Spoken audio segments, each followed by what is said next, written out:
Welcome back to my channel. இன்றைக்கி நம்ம வீடியோவில் வந்து ஒரு vlog தான் பார்க்க போகிறோம். அது என்னன்னா, நம்ம வழக்கமாக வந்து பால் கடையில் தான் வாங்குவோம். இன்றைக்கி வந்து ஃபார்மில் போய் பால் பிடிச்சிட்டு வர போகிறோம். வாங்க போகலாம். இப்போ நம்ம காரில் போயிட்டுருக்கோம். இந்த ஃபார்ம் பார்த்தீங்கன்னா எங்கள் வீட்டிலேருந்து ஒரு 15 மினிட்ஸ் ட்ராவல் தான். அதுக்குள்ளே போயிடலாம். இங்கே ஜெர்மனியில் வந்து பேபியை வந்து மடியில் உட்கார வச்சுட்டு கூட்டிகிட்டு போகக்கூடாது. பேபியை வந்து இந்த மாதிரி கார் சீட்டில் தான் படுக்க வச்சு கூட்டிகிட்டு போகணும். 1 இயர் வரைக்கும் இந்த மாதிரி சீட்டில் உட்கார வச்சுக்கலாம். அதுவும் பேக் ஃபேஸ் பண்ணி தான் இருக்கணும். 1 இயருக்கு அப்புறமா வேறு சீட் இருக்குது. அதில் வந்து முன்னாடி நம்ம உட்கார மாதிரி பார்த்து ஃபேஸ் பண்ணி உட்கார வச்சுக்கலாம். அதுவும் சீட் பெல்ட்லாம் போட்டு நல்லா வச்சு தான் கூட்டிகிட்டு போகணும். இப்போ நம்ம அந்த இடத்துக்கு வந்துட்டோம். வெளியில் பார்த்திங்கன்னா செம்ம குளிர். டெம்பரேச்சர் பார்த்திங்கன்னா 1 டிகிரி. ஸோ நம்ம சீக்கிரமாக உள்ளே போயிடலாம் வாங்க. 2 பேர் கூட வந்திருக்காங்க. இங்கே எக் இருக்குது. இங்கே எக் வேணுனாலும் நம்ம வாங்கிக்கலாம். அப்புறம் இங்கே வந்து இந்த மிஷினில் மில்க் வரும். இங்கே வந்து நிறைய பாட்டில்ஸ் இருக்குது. இந்த பாட்டிலுக்குள்ளே வந்து சம் பவுடர்ஸ் இருக்குது. அது என்னென்னா பாதாம் powder, chocolate powder, rose milk powder அந்த மாதிரிலாம் இருக்கும். நம்ம எது வேணுமோ அந்த பாட்டில் கூட எடுத்துக்கலாம்.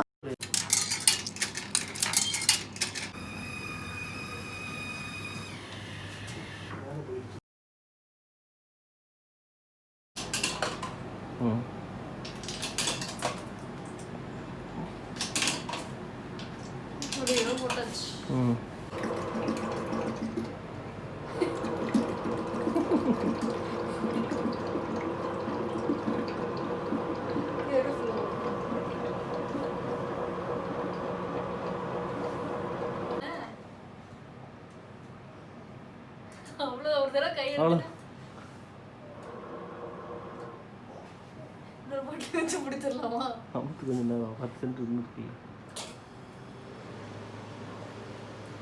சென்ட்டுக்கு பால் வெளில போகுது.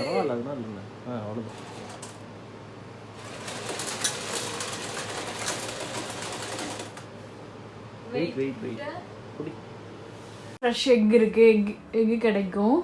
அப்புறம் இந்த மிஷினில் வந்து ஃப்ரெஷ்ஷாக பண்ண ஐஸ்கிரீம் வரும். வாங்கலை, ரொம்ப குளிர், கையெல்லாம் விரைக்குது. இங்கே வந்து 24 ஹவர்ஸ் இந்த மில்க் ஸ்டேஷன் ஓப்பன் ஆகியே தான் இருக்கும். நம்ம எப்போ வேணாலும் வந்து பால் பிடிச்சிக்கலாம். இப்போ ஜெர்மனியில் வந்து சண்டே வந்து ஃபுல்லாக சூப்பர் மார்க்கெட் எதுவுமே ஓப்பனில் இருக்காது. எல்லாமே க்ளோஸ்டு. மெடிக்கல் ஷாப் கூட க்ளோஸ்டு. நம்ம ஊரில் பந்த் தேப்படி அந்த மாதிரி இங்கே சண்டே ஒரு நாள் எல்லாமே லீவு. ஸோ யாராச்சும் குழந்தைங்களுக்கு பால் வாங்க மறந்துட்டாங்க அப்படின்னா டக்குன்னு இங்கே வந்து பால் வாங்கிக்கலாம். ஸோ அது ரொம்ப ஈஸியாக இருக்கும். இப்போ நம்ம பால் பிடிச்சாச்சு, வீட்டுக்கு போகலாம். ஃபார்மில் இருந்து பிடிச்சிட்டு வந்த மில்கை வச்சு ஒரு ஸ்வீட் பண்ண போகிறோம். அது வந்து பால்கோவா பண்ண போகிறோம். வாங்க எப்படி பண்ணுறதுன்னு பார்க்கலாம். இந்த பால்கோவா பண்ணுறதுக்கு வந்து தேவையான பொருள் என்னென்னு பார்த்தீங்கன்னா 1 லிட்டர் பால், 1/4 கப் சுகர், அப்புறம் கொஞ்சம் ஏலக்காய் தூள், அவ்வளோதான். இந்த பாலை ஃபஸ்ட்டு நல்லா கொதிக்க விடுங்க. கொதிச்சோடனே அடுப்பை சிம்மில் வச்சுட்டு நல்லா கைவிடாமல் கிண்டிக்கிட்டே இருங்க, இல்லைன்னா அடி பிடிச்சிரும். இப்போ ஒரு 15 மினிட்ஸ் ஆயிடுச்சு. பாருங்கள், பால்லாம் நல்லா கொதிச்சு மேலே ஆடை தங்கி வருது. இந்த ஆடையை அப்படியே எடுத்து உள்ளே விடுங்க. ஜெர்மனியில் இருக்கவங்க யாராச்சும் இந்த வீடியோ பார்க்குறீங்கன்னா நீங்களும் போய் இப்படி பால் பிடிச்சிட்டு வரணும் அப்படின்னு நினச்சிங்கன்னா கூகுளில் வந்து மில்ச்ஹேusle நியர்பைன்னு சர்ச் பண்ணுங்கள். இந்த ஃபார்மில் வந்து இயர்லி ஒன்ஸ் வந்து டூர் மாதிரி அரேஞ்ச் பண்ணுவாங்க. அப்போ போய் மாடு கோழி எல்லாம் எப்படி மெயின்டைன் பண்ணுறாங்கன்னு நம்ம பார்க்கலாம். அங்கே வயலில் விளைஞ்ச திங்ஸ் எல்லாம் கூட சேலுக்கு வச்சுருப்பாங்க. நம்ம போய் நம்மளுக்கு என்ன வேணுமோ அதை வாங்கிக்கலாம்.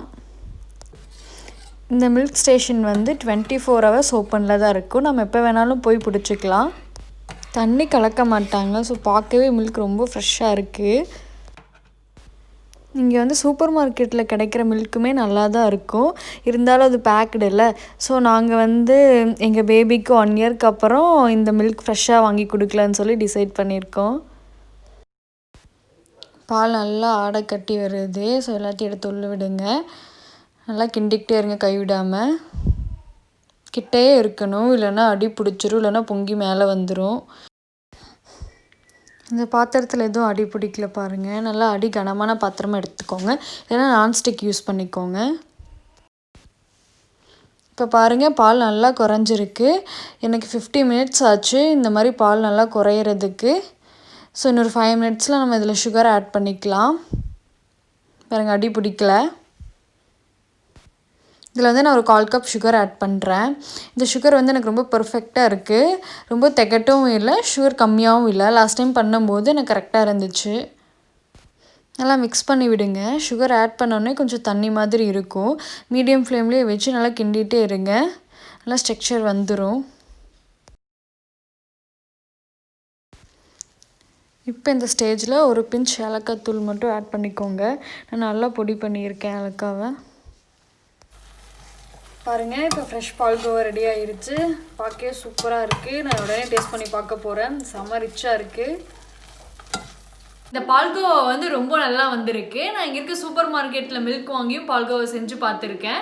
பட் இந்த அளவுக்கு டேஸ்ட்டாக இல்லை. இது ஃப்ரெஷ் மில்க்குங்கிறனால ரொம்ப டேஸ்ட்டாகவும் இருக்குது, நல்லா ஃப்ரெஷ்ஷாகவும் இருக்குது. சாப்பிடவே ரொம்ப நல்லா இருக்குது. நீங்களும் கண்டிப்பாக உங்கள் வீட்டில் இதை ட்ரை பண்ணி பாருங்கள். உங்களுக்கு இந்த வீடியோ பிடிச்சிருந்துச்சுன்னா லைக் பண்ணுங்கள், உங்கள் ஃப்ரெண்ட்ஸ் அண்ட் ஃபேமிலிக்கு ஷேர் பண்ணுங்கள். நான் அப்லோட் பண்ணுற வீடியோ உங்கள் நோட்டிஃபிகேஷனுக்கு வரணுன்னா மறக்காமல் என்னோடய சேனலை சப்ஸ்கிரைப் பண்ணுங்கள். கூடவே பெல் ஐக்கானையும் ப்ரெஸ் பண்ணுங்கள். தேங்க்யூ.